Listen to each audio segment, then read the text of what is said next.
মনে করে আমাদের কিছু কিছু নারী আছে, পুরুষ আছে, তারা পেটে বাচ্চা এলে ডাক্তারের কাছে চেকআপে যায় না, ক্যামেরা করছে, ফটো তুলছে, ইসিজি করছে, বাচ্চা কেমন আছে দেখুন, ডাক্তার বলে বাচ্চা খুব ভালো, চলে যাও। আপনারা জানেন 2023-এ বিশ্বকাপ হয়েছিল কাতারের মাটিতে, ফুটবল বিশ্বকাপ। যদি আমি ফুটবল কোনো খেলাই দেখি না, আমার নেশা নেই। ফুটবল বিশ্বকাপে পৃথিবীর দুটো মানুষকে গুরুত্ব দেওয়া হয়েছিল পৃথিবীর। একটা হচ্ছে ডাক্তার জাকির নায়েক, সেখানে বক্তব্য রেখেছিলেন। নাম্বার 2, সেখানে যার কোরআনের তেলাওয়াতের দ্বারা উদ্বোধন করা হয়েছিল সে হচ্ছে কাতারের ব্রেন অ্যাম্বাসেডর, যার অর্ধেকটা নাই, নিচের দিকটা নেই, পা দুটোই নেই, খালি ওপর দিকটা আছে ছেলেটা। হাফিজে কোরআন, জোরে বলুন সুবহানাল্লাহ, গোটা কোরআন মুখস্থ। সেই ছেলেটা যখন মায়ের গর্ভে ছিল, ডাক্তাররা বলেছিল আপনার পেটে যে বাচ্চাটা আছে এই বাচ্চাটার অর্ধেক নেই, এই বাচ্চাটাকে শেষ করে দেন, ওষুধ আর ইঞ্জেকশন দিয়ে মেরে দেন।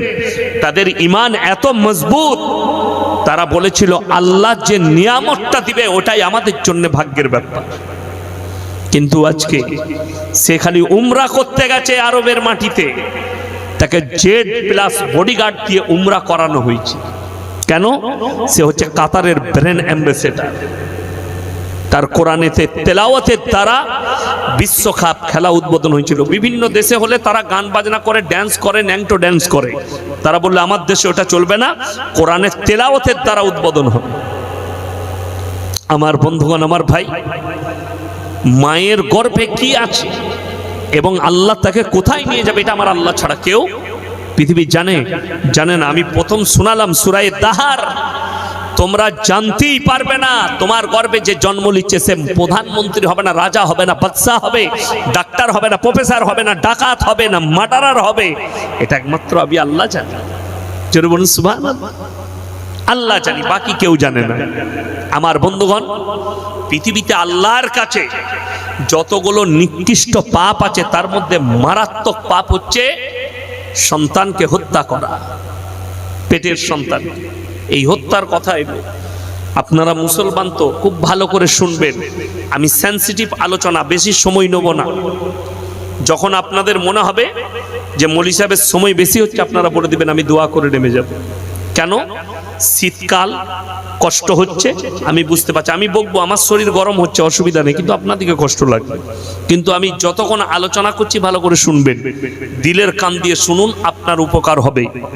মুসলমান তো গরুর মাংস খান, রক্তটা একটু গরম বেশি আপনাদের, ওই জন্য শুনে যান। আল্লাহর কসম করে বলছি, কোরআনে আছে যে তোমরা কোনো মানুষকে যদি হত্যা করে সে যেন গোটা মানব জাতিকে হত্যা করে দিল। কোনো মানুষের যদি উপকার করে, এখানে আল্লাহ ধর্মের কথা মেনশন করেননি, আল্লাহ বললেন কেউ যদি উপকার করে গোটা মানব জাতির উপকার করল। আমরা চোখে দেখতে পেলাম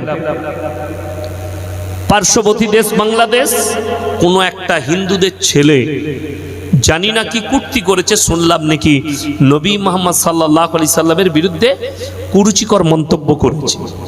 যাই হোক, তাকে পিটিয়ে জ্বালিয়ে পুড়িয়ে দেওয়া হয়েছে। অনেকজনা আন্দোলন করছে, অনেক কিছু হচ্ছে, বড় কষ্ট লাগে। যেমন এটাকে ইসলাম সাপোর্ট করে না, যে লোকগুলো আন্দোলন করছো। রাজস্থানে একটা পরিযায়ী শ্রমিককে পিটিয়ে পুড়িয়ে মেরে দেওয়া হয়েছিল, তাকে জেল থেকে বার করে ফুলের মালা দেওয়া হয়েছে। বিলকিস বানু 11 জন ধর্ষণ করেছিল গুজরাট দাঙ্গায়, তাদেরকে রেহাই দেওয়া হয়েছিল, তাদেরকে ফুলের মালা দিয়ে বরণ করা হয়েছিল। তাবরেজ আনসারীকে পিটিয়ে মারা হয়েছে, কোনো বিচার হয়নি। আল্লাহ নবীর একটা হাদিস শুনেলেন, হিন্দু মুসলিম সকলের শোনা দরকার। নবীজি বলেছেন কিয়ামতের পূর্বে মানুষকে হত্যা করবে, সে সে জানতেই পারবে না আমি মানুষটাকে কেন হত্যা করছি, আর যাকে হত্যা করা হবে সেও জানতে পারবে না আমাকে কোন অপরাধে হত্যা করা হবে। এটা কিন্তু রাসূলের হাদিস। এই ছেলেটাকে যে মেরেছে অপরাধ কি? নবী মুহাম্মদ সাল্লাল্লাহু আলাইহি সাল্লামকে গালি দিয়েছে। একবার ইসলামের ইতিহাস তুলে দেখেছো?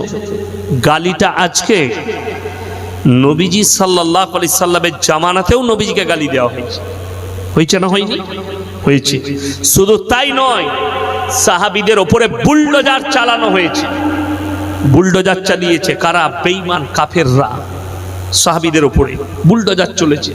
শুধু তাই নয়, রিওয়ায়েতে আছে আম্মার ইবনে ইয়াসির বলে একজন সাহাবী, তার মাকে টেনে নিয়ে গিয়ে কাফেররা দুটো পাকে চিড়ে দুটো উঁটে বেঁধে দিয়ে দুটো উঁটকে তাড়িয়ে দিয়েছে। তার মা এইভাবে ফাড়া গেছে, যেমন আঁখকে ফাড়া হয় ওইভাবে ফাড়া গেল।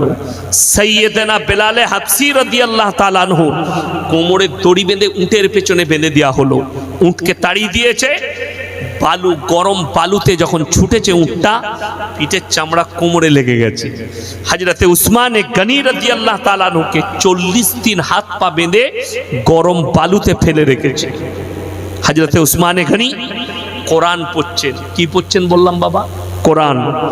আর বেঈমান কাফেররা চিৎ করে ফেলিয়ে বুকের ওপরে ফুঁজালি মেরেছে, রক্তের ছিটে কোরআনের আয়াতে লিখেছে ফালা ওয়া রাব্বিকা লা ইউমিনুনা হাত্তা ইউহাক্কিমুকা ফীমা শাজারা বাইনাহুম। সেই কোরআন, ওই হযরতে উসমানে গনির রক্ত লাগা কোরআন এখনো সমরক্রান্তের লাইব্রেরিতে রাখা আছে। টকটক করছে রক্ত। উসমানে গনি রাদিয়াল্লাহু তাআলার রক্ত সমরক্রান্তের লাইব্রেরিতে রাখা আছে। যেদিনে নবীজি মক্কা বিজয় করলেন, সাহাবীরা বললেন ইয়া রাসূলুল্লাহ, তলোয়ার তুলে দাঁড়িয়ে গেল, আজকে আমরা বদলা নেব, এই অত্যাচারের বদলা আজকে নেব আমরা। নবী মুহাম্মদ সাল্লাল্লাহু আলাইহি সাল্লাম দাঁড়ালেন, হে আমার সাহাবীরা বসে যাও, তোমরা আজকে আমার 5টা কথার উপরে আমল করবে। 1 নম্বর, বৃদ্ধকে মারতে পাবে না। 2 নম্বর, বৃদ্ধাকে মারতে পাবে না। 3 নম্বর, শিশুকে মারতে পাবে না। 4 নম্বর, আত্মসমর্পণ করলে মারতে পাবে না। 5 নম্বর, কাবা ঘরে প্রবেশ করলে মারতে পাবে না। জোরে বলুন সুবহানাল্লাহ। নবীজি নিষেধ করলেন। এই এলান করার পরে বেঈমান কাফেররা দলে দলে নবীজির কাছে ঈমান আনছিল। সেই দলে কে ছিল জানেন? যারা হজ করতে গেছেন তাকে জিজ্ঞেস করবেন। উহুদের প্রান্তরে 70 জন সাহাবীর কবর লোহার ব্যারিকেড দিয়ে ঘেরা আছে। যুদ্ধের ময়দানে শহীদ হয়েছিল 70 জন সাহাবী। নবীজি বললেন লাশগুলো নিয়ে এসো।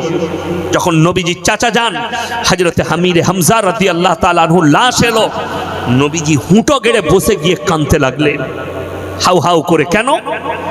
এখান থেকে পেট পর্যন্ত চিড়া, গলার শ্বাস নালী সহ কালিজা থটটা উকুড়ে নিয়ে চিবিয়ে খেয়েছিল। তার নাম হিন্দা। যুদ্ধের ময়দানে চেহারাটা ক্ষতবিক্ষত। যারা হজ করতে গেছে তাদেরকে বলবেন, হজ করতে গেলে হবে না, উমরা করতে গেলে হবে না, একবার দেখে এসো তয়েফের মাটিটা আজও সাক্ষী দিচ্ছে। নবীজি সাল্লাল্লাহু আলাইহি সাল্লামকে মা আয়েশা জিজ্ঞেস করছেন, ইয়া রাসূলুল্লাহ, আপনার 23 বছরের জীবনীতে আপনি সব থেকে বেশি কষ্ট কোথায় পেয়েছেন? আল্লাহ রাসূলের চোখে পানি এলো। হে আয়েশা, 23 বছরের জীবনীতে আমি যেদিন সব থেকে বেশি কষ্ট পেয়েছি তয়েফের মাটিতে। আল্লাহ নবীকে আবার জিজ্ঞেস করলেন, ইয়া রাসূলুল্লাহ, আপনার পুরো জিন্দেগিতে সব থেকে বেশি আপনি অসহায় অনুভব করেছেন কোথায়? নবীজি বললেন, চোখের পানি ফেলিয়ে তয়েফের মাটিতে যখন আমাকে পাথর মেরে রক্তাক্ত করা হয়েছে। আল্লাহ নবী বললেন, জিবরিল আমিন বলেছে একবার খালি হুকুম দেন, আল্লাহ আমাকে পাঠিয়েছেন, আমি একটা পর মারব, পৃথিবীটা 7 বার ধ্বংস হবে। নবীজি কাঁদলেন আর বললেন, হে জিবরিল, আল্লাহ আমি তোমার কাছে দোয়া করছি, এদিকে ধ্বংস করো না। নিশ্চয়ই এরা নাহলে এদের নসল, নাহলে এদের পরিবার, এদের পুত্ররা কোনোদিন একদিন আমার উপরে ঈমান আনয়ন করবে। চলে বলুন সুবহানাল্লাহ। নবীজি বদলালেননি। সাহাবীদের সামনে নবীজি দাঁড়িয়ে গেলেন আর দেখতে পেলেন মুখটা লুকিয়ে একজন আসছে, তারই নাম হচ্ছে হিন্দা। নবীজি দাঁড়িয়ে বললেন, হে কাফেরের দলেরা শোনো, তোমরা কলমা পড়ে নাও। হে হিন্দা, আমি আল্লাহর নবী দয়া করতে জানি, ময়া করতে জানি, ক্ষমা করতে জানি, বদলা নিতে জানি না। জোরে বলুন সুবহানাল্লাহ। নবীজি ক্ষমা শিখিয়েছেন, দয়া শিখিয়েছেন, বদলা নয়। ইমানদারির সঙ্গে বলুন তো, নবীজিকে নূপুর শর্মা গালি দিয়েছে না দায়ী? কথা বলে না? দিয়েছে। ইসলামের কোনো ক্ষতি করতে পেরেছে? পারেনি। নাজিয়া ইলাই খান বলে একজন প্রতিনিয়ত গালি দিয়ে যাচ্ছে ইসলামকে, মুহাম্মদ সাল্লাল্লাহু আলাইহি সাল্লামকে, আলেম উলামাকে, দাড়ি টুপিওয়ালা দিকে গালি দিয়ে যাচ্ছে। কোনো ক্ষতি করতে পেরেছে? পারেনি। তার নিজস্ব ক্ষতি হয়েছে, তার চরিত্রের ক্ষতি হয়েছে। সে নিজে দেখুক, তার দেখা দরকার আছে, তার ক্ষতি হয়েছে। আমি বলবো, দোয়া করব এই নাজিয়া ইলাই খানের জন্য, আল্লাহ একে হিদায়েত প্রাপ্ত করুক, আল্লাহ একে দিনের রাস্তায় নিয়ে আসুক। আল্লাহ তুমি একে ঈমান দান করো, আল্লাহ সহি বোধ দান করো, নবী মুহাম্মদ সাল্লাল্লাহু আলাইহি সাল্লামকে চিনবার তুমি তৌফিক দান করো। বদদুয়া দেয়া যাবে না কেউ কি, ওই জন্য আমি দোয়া দিচ্ছি নাজিয়া ইলাই খানকে, আল্লাহ আপনাকে হিদায়েত দান করুক। নাম্বার 3, তসলিমা নাসরিন দিল্লির মাটিতে বসে আছে, বাংলাদেশের মেয়ে, প্রতিনিয়ত নবী মুহাম্মদ সাল্লাল্লাহু আলাইহি সাল্লামকে গালি দিচ্ছে। জানেন, পাকিস্তানের একজন ছিল নাস্তিক, তার নামটা হচ্ছে, ভুলে যাচ্ছে আমি, সে কি বলেছিল? ইসলাম হচ্ছে একটা পঙ্গু ধর্ম। নাউজুবিল্লাহ বলে, পঙ্গু ধর্ম।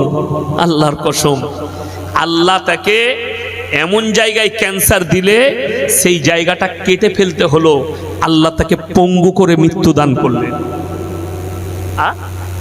সালমান রুশদি শুধু নয়, আর একজন ছিল, সুবুই খান, তো ও তো হাঁটান, এইগুলো গুনতিতেই পড়ে না। বিশ্বাস করুন, যাদের ছবিগুলো হেডমাস্টারের মাথার উপরে টাঙানো থাকে, স্বামী বিবেকানন্দ, কবিগুরু রবীন্দ্রনাথ ঠাকুর, ঈশ্বরচন্দ্র বিদ্যাসাগর, বঙ্কিমচন্দ্র চট্টোপাধ্যায়, শরৎচন্দ্র, রাজা রামমোহন রায়, আমেরিকার শিকাগো শহরে দাঁড়িয়ে স্বামী বিবেকানন্দ বললেন, পৃথিবীর মধ্যে যদি আমি কেউকে মহামানব মনে করি, তিনি হচ্ছেন একমাত্র হযরত মুহাম্মদ মুস্তাফা। সকলে বলুন সাল্লাল্লাহু আলাইহি ওয়াসাল্লাম। তাহলে আপনি এই মনীষীর কথা নেবেন না এই কিড়ামাকড়ার কথা নেবেন? আল্লাহর কসম করে বলছি, এরা আজকে নয়, নবীজি কাবা ঘরে কোরআন পড়ছেন। কোথায় বললাম বাবা? কাবা ঘরে কোরআন পড়ছেন। আল্লাহর নবী সাল্লাল্লাহু আলাইহি সাল্লাম যখন কাবা ঘরে কোরআন পড়ছেন, বেঈমান কাফেররা বাইরে তাবলীগ শুরু করেছে। আল্লাহ আয়াত পাঠালেন জিবরিল আমিনকে দিয়ে, ওয়াকালাল্লাযীনা কাফারু লা তাসমাউ লিহাযাল কুরআন ওয়ালগাউ ফীহি লাআল্লাকুম তাগলিবুন। হে নবী, বেঈমান কাফেররা আপনার বিরুদ্ধে বাইরে তাবলীগ করছে। কি বলছে তারা? নবী যে কোরআন আবৃত্তি করে, সে কোরআন তোমরা শ্রবণ করো না, হাততালি মারো আর কানেতে আঙ্গুল দাও। তারপরও ইসলামকে রুখতে পেরেছে? পারেনি। আজকে 250 কোটি মুসলমান পৃথিবীতে, বেঈমান কাফেররা এত মেহনত করেও ইসলামকে রুখতে পারেনি। আমার বন্ধুগণ, সব থেকে নিকৃষ্ট পাপ যারা সন্তানকে হত্যা করবে, পেটের সন্তানকে। কিসের জন্যে? কোরআনে আছে, ওয়ালা তাকতুলু আওলাদাকুম খাশিয়াতা ইমলাক নাহনু নারযুকুহুম ওয়া ইয়াকুম। দরিদ্রতার ভয়ে, খাওয়াবার ভয়ে, মানুষ করার ভয়ে তোমরা হত্যা করো না। অনেকজন বলে, আমার একটা ছেলে আছে, আবার একটা ছেলে হবে, মানুষ করব কি করে? সকলে বলুন, রুজির মালিককে আল্লাহ। এই চ্যাপ্টারই আছে, এই চ্যাপ্টারই আল্লাহ বলেছেন, ওয়ায়ুনাজ্জিলুল গায়থা ওয়া ইয়ালামু মা ফিল আরহাম ওয়া মা তাদরি নাফসুম মাযা তাকসিবু গাদা ওয়া মা তাদরি নাফসুম বিআইয়ি আরদিন তামুত ইন্নাল্লাহা আলিমুন খবীর। কার কোথায় কতটা রুজি মেপেছি আমি আল্লাহ ছাড়া কেউ, পৃথিবীর কেউ জানে? কেউ জানে না। যারা মনে করছেন হুজুর আমি নিজে ইনকাম করছি আর আপনি বলছেন রুজির মালিক আল্লাহ, আপনাকে প্রমাণ দেবো ডোমকলে, প্রমাণ দেবো বহরমপুরে, প্রমাণ দেবো বেলডাঙ্গায়। দামি দামি লোক কোটিপতি, সকাল থেকে রাত পর্যন্ত লাখ টাকা ইনকাম করছে, কিন্তু দস্তরখানে বসলে পুরা রুটি আর করেলা ভাজি খেতে হয়। ডাক্তারে বলেছে এর বেশি খেতে পাবে না। কথা বুঝতে পেরেছেন? তাহলে আপনার কোটি টাকার দাম কি রইল? কিন্তু আপনার বাড়িতে যে কর্মচারী, তাকে আল্লাহ বলেছে দস্তরখানে যা পাবে তাই খাবে, যেটা জুটবে খাবে। কোরআন শোনাবো। ঈসা নবীর মা মারিয়ামের নাম শুনেছেন? কোরআনে আছে। এই মারিয়ামের গর্ভে যখন ঈসা মাসি, কোরআনে আছে সূরা মারিয়ামে, ওয়াজকুর ফিল কিতাবি মারিয়াম ইদিন তাবাদাত মিন আহলিহা মাকানান শারকিয়্যা। সে যখন তার পরিবারের কাছ থেকে পূর্ব দিকে একটা ঘরের মধ্যে নিজেকে বন্দী করলো, এবং তার পেটে আল্লাহ নিজের কুদরতে ঈসা মাসিকে পাঠালেন। তার কাছে খাবার কোথা থেকে আসছে? তার বাড়ি থেকে ঢুকে না, সে লক করে আছে, বন্ধ করে দিয়েছে। তাহলে খাবার কোথা থেকে আসছে? আল্লাহর কসম, আল্লাহ জান্নাত থেকে খাবার পাঠাচ্ছে। আশ্চর্য আশ্চর্য